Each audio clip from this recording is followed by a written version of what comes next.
बारी समाजाचे आराध्य दैवत श्री संत रूपलाल महाराज यांच्या वरवड बकाल येथील मंदिर परिसरात भव्य सभामंडप आणि कंपाऊंड वॉलच्या कामाचा शुभारंभ आज जळगाव जामोद मतदारसंघाचे आमदार संजय कुटे यांच्या हस्ते संपन्न झाला।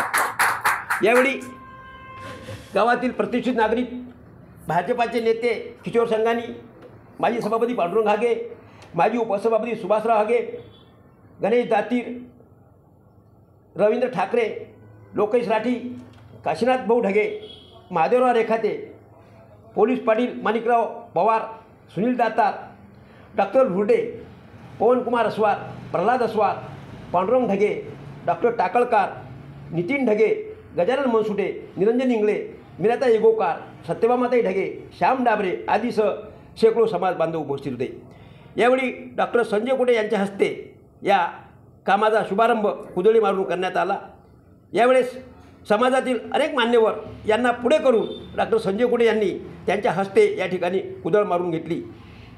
काँग्रेस नेते श्याम डाबरे, संस्थांचे अध्यक्ष पांडुरंगजी ढगे यांनी सुद्धा यावेळी उपस्थिती दिली। यावेळेस सर्वांना पेढे भरवून हा आनंद व्यक्त करण्यात आला। कॅमेरामॅन सुरेशसह प्रल्हाद दातार, साक्षीदार न्यूज, वरवड बकाल।